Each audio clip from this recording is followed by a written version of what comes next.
नमस्कार. सुरेखाच फूडमध्ये तुमचे खूप खूप स्वागत आहे. बघू शकता तुम्ही किती मऊसूद असा इथे आपला मैसूर पाक करून तयार आहे. एकदम ओठाने तोडता येईल असे जाळीदार आणि मऊसूद इथे आपला मैसूर पाक तयार होतो. अगदी परफेक्ट रेसिपी आहे. इथे मी सर्व प्रमाण वाटीच्या साह्याने मोजून घेतलेलं आहे. अजिबात बिघडणार नाही. तुम्ही बघू शकता चारही बाजूनी मस्त अशी जाळी आलेली आहे आणि रंगसुद्धा सुरेख आलेला आहे. इथे मी काही टिप्स सांगणार आहे. जर बेसन पिठाच्या गुठळ्या झाल्या तर त्या चुटकीसर कशा नाहीसे करायचे ही टिप्स सांगणार आहे. त्यासाठी तुम्हाला हा व्हिडिओ शेवटपर्यंत नक्की बघायचा आहे. एकदम इझी रेसिपी आहे. जे साहित्य जे मोजून घेतलेलं आहे ते तुमचे प्रमाण अगदी घेतलं तर एकदम परफेक्ट असा जाळीदार मैसूर पाक तयार होतो. चला तर मग सुरुवात करूया. इथे मी 1 वाटी बेसन पीठ घेतलेलं आहे. 1 वाटी बेसनसाठी मी ते 2 वाटी साखर घेतलेली आहे. 1 वाटी रिफाईंड ऑइल घेतलेलं आहे. ज्या तेलाला कोणताही वास नसेल असा ऑइलचा आपल्याला वापर करायचा आहे. तर अर्धा चमचा वेलची पूड घेतलेली आहे. 1 वाटी साजूक तूप घेतलेलं आहे.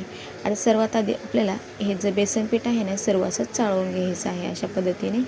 इथे मी घरीच डाळीचं दळलेलं बेसन पीठ घेतलेलं आहे. त्यात थोडेसे जाडसर कण असू शकतात म्हणून आपल्याला पीठ सर्व चाळून घ्यायचं आहे. बारीक पीठ असल्यामुळे मैसूर पाकाला छान अशी जाळी पडते. अशा प्रकारे गलासाच्या साहाय्याने बेसन पीठ चाळल्यामुळे असं पटापट चाळलं जातं. तुम्ही बघू शकता अगदी काही मिनटामध्येच पीठ असं चांगलं व्यवस्थित चाळलं गेलेलं आहे. जाडसर कण आपल्याला घ्यायचे नाहीत. आता ज्या डब्यामध्ये आपल्याला बर्फी सेट करायची आहे त्या डब्याला मी ह्याचं तूप लावून घेणार आहे. इथे मी मुलांचा टिफिन बॉक्स आहे ना तो घेतलेला आहे. तुम्ही इथे कोणत्याही भांड्याचा वापर करू शकता. अगदी टोपामध्ये सुद्धा तुम्ही मैसूर पाक सेट करू शकता. इथे छान असं मी इथे सर्व डब्याला इथं तूप लावून घेणार आहे. यामुळे काय होतं बर्फी छान अशी निघली जाते व्यवस्थित. तुम्ही बघू शकता व्यवस्थित असं मी इथे तूप लावून घेतलेलं आहे. आता काय करायचं आहे, एक टोप ठेवला आहे गॅसवर. त्यात तूप आणि जे तेल आहे ना ते मिक्स करून घ्यायचं आहे आणि असं कडकडीत असं ह्याला गरम करून घ्यायचं आहे. तर गॅस ऑन केलेला आहे. हे छान असं गरम करून घ्यायचं आहे. गरम केलेलं मिश्रण मी बाजूच्या गॅसवर ठेवलेलं आहे. आता आपल्याला ते साखरेचा पाक करायचा आहे. 2 वाट्या साखरेला मी इथे 1 वाटी एवढं पाणी टाकून घेणार आहे आणि 2 मिनटं गॅसवर उकळून असायचा एकतारी पाक करून घ्यायचा आहे. आता गॅसची ओव्हन मी बारीक केलेली आहे. आपल्याला चेक करायचं आहे पाक झाला का नाही. त्यासाठी थोडंसं उलटण्यावर पाक घ्यायचा आहे. थोडासा थंड झाल्यानंतर आपल्याला चेक करायचं आहे. बघू शकता पाकाला चांगली अशी तार येत आहे. तुम्ही बघू शकता छान अशी आपल्याला तार आलेली आहे. इथे आपल्याला एकतारी पाक तयार झालेला आहे. आता काय करायचं आहे, गॅसची ऑन आपल्याला बंद करायची आहे. इथे आपल्याला गॅस बंद करूनच आहे सर्व पुढची प्रोसेस करायची आहे. सर्व पीठ मी एकाच वेळी या पाकामध्ये टाकून घेणार आहे. गॅस बंद करायचा आहे लक्षात ठेवा. जर चालू गॅसमध्ये तुम्ही बेसन पीठ टाकलं तर त्याच्या गुठळ्या होऊ शकतात. आता मिक्सरच्या साहाय्याने एकाच दिशेने हलवत असं आपल्याला हे बेसन पीठ या पाकामध्ये छान असं मिक्स करून घ्यायचं आहे.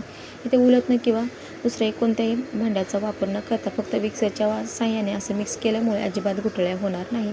तुम्ही बघू शकता एका दिशेला हलवत मी छान असं मिक्स करून घेतलेलं आहे. गॅसही ऑन केलेला आहे. गॅस इथे आपल्याला मिडियमच ठेवायचा आहे. तर मिडियम गॅसवर मी 2 मिनटे ह्या पाकामध्ये बेसन पीठ छान असं उकळून घेतलेलं आहे. तुम्ही बघू शकता पलीकडचा गॅससुद्धा मी ऑन केलेला आहे. जे तुपाचं जे मिश्रण आहे थोडं थंड झाले असेल तर आपल्याला कडकडीत गरम करून घ्यायचं आहे आणि एका पळीच्या साहाय्याने थोडं थोडं करून आपल्याला ह्या बेसन पिठावर टाकून घ्यायचं आहे. या पद्धतीने टाकल्यामुळे बेसन पिठाला छान असा रंग येतो. त्याचबरोबर जाळीसुद्धा मस्त पडते. असं थोडं थोडं करत आपल्याला हे सतत असं हे मिश्रण आपल्याला टाकत राहायचं आहे आणि मिक्स करत राहायचं आहे. बुडबुड्या थोड्या कमी झाल्या की आपल्याला परत हे मिश्रण टाकून घ्यायचं आहे. सतत असं केल्यामुळे छान असं हे पाकामध्ये बेसन पीठ असं शिजलं जातं. त्याचबरोबर त्याचा कच्चेपणासुद्धा निघून जातो आणि चवीला छान अशी चविष्ट लागते ही बर्फी. तुम्ही बघू शकता सतत असं आपल्याला इथं हात चालवायचा आहे. कुठेही हात असा बंद ठेवायचा नाही. सतत आपल्याला मिक्सर चालवत राहायचं आहे. थोडं थोडं करत असलेलं आपल्याला हे तूप आणि जे तेलाचं मिश्रण आहे ते असं टाकत राहायचं आहे. तुम्ही बघू शकता आता हे मिश्रण चांगलं असं घट्टसर झालेलं आहे. जे थोडं राहिलेलं जे तुपाचं जे मिश्रण आहे असं थोडं थोडं करून मी टाकून घेणार आहे. तुम्ही बघू शकता छान असं तर आपलं घट्टसर इथे मैसूर पाक तयार झालेला आहे. कडनी तूपही सुटलेलं आहे. मिश्रण असं कढई सोडत आहे. याचा अर्थ आपलं मिश्रण तयार झालेलं आहे. लगेचच आपल्याला हे मिश्रण या टिफिन बॉक्समध्ये टाकून घ्यायचं आहे. तुम्ही बघू शकता इथे आपल्याला पटापट असा हात चालवायचा आहे. छान असं सगळं मिश्रण मी टाकून घेतलेलं आहे. कढईने जी थोडीशी जागा सुटलेली आहे ती थोडीशी मी सेट करून घेणार आहे अगदी हलक्या हलक्या हाताने. आता याला आपल्याला 15 मिनटं असं थोडंसं थंड करून घ्यायचं आहे. तुम्ही बघू शकता 15 मिनटं झाल्यानंतर हे मिश्रण थोडंसं थंड झालं आहे बर्फीचं. आता ह्याला कट लावून घ्यायचं आहे. या पद्धतीने कट लावून घेतल्यामुळे बर्फी जेव्हा आपण टिफिन बॉक्समधून बाहेर काढतो तेव्हा त्याचे तुकडे पडणार नाही. छान अशी आपल्याला क्यूबमध्ये ही बर्फी तयार होईल म्हणून मी आधीच थोडेसे कट लावून घेणार आहे. आधी आपल्याला आडवे कट लावून घ्यायचे आहे. तुम्ही बघू शकता या पद्धतीने अगदी हलक्या हलक्या हाताने लावा, जोर लावू नका नाहीतर तुटू शकतो. आता मी उभे कट लावून घेणार आहे. तुम्ही बघू शकता या पद्धतीने. खूप हे मिश्रण अजून थोडंसं सैल आहे, घट्टसर झालेलं नाही, तर हलक्या हाताने आपल्याला ह्याला कट लावून घ्यायचं आहे या पद्धतीने. आता आपल्याला ही बर्फी अजून 15 ते 20 मिनटं पूर्णपणे थंड करून घ्यायचं आहे. आता इथे 20 मिनटं कंप्लीट झालेलं आहे. बर्फी चांगली सेट झालेले आहे, थंडसुद्धा झालेलं आहे. आता एका प्लेटमध्ये काढून घेऊया. डबा उलटा करून घ्यायचा आहे. असं वरून थोडंसं टॅप केलं की बर्फी खाली आपोआप अशी सुटली जाते. तुम्ही बघू शकता मस्त असा जाळीदार इथे आपला मैसूर पाक करून तयार आहे. या पद्धतीने तुम्ही बघू शकता रंगही अगदी सुरेख आलेला आहे. तुम्ही बघू शकता आधीच थोडेसे कट लावून घेतल्यामुळे अगदी छान असे परफेक्ट स्क्यूबसुद्धा झालेले आहे. बर्फीचे तुकडे अजिबात पडलेले नाहीत, रंग अगदी सुरेख आलेला आहे. आता हे स्क्यूब खूप मोठे आहेत तुम्हाला, त्यामुळे याच्या आतली जाळी दिसत नाही, तर त्या स्क्यूबचे मी तुकडे करून घेणार आहे. तुम्ही बघू शकता छान असे आपला मैसूर पाक तयार झालेला आहे. दुसऱ्या प्लेटमध्ये मी काढून घेतलेला आहे. तुम्ही आता या पद्धतीने तुम्ही बघू शकता मी असं तोडून घेतलेला आहे.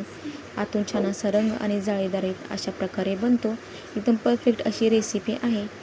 या पद्धतीने आता मी एका प्लेटमध्ये काढून छान असे सर्व याचे तुकडे करून घेतलेले आहे. जाळीदार असा आपला मैसूर पाक तयार झालेला आहे. एकदम परफेक्ट अशी रेसिपी आहे. जर बेसन पिठाच्या गुठळ्या होत असेल तर ते बेसन पीठ आपल्याला जे पुरण वाटायचे चाळणी आहे ना त्यातून गाळून घ्यायचं आहे. यामुळे गुठळ्या सर्व निघून जातात. तुम्हाला ही रेसिपी कशी वाटली कमेंटमध्ये नक्कीच सांगा. व्हिडिओ आवडला तर लाईक करा, शेअर करा आणि चॅनलला सबस्क्राईब करा. धन्यवाद.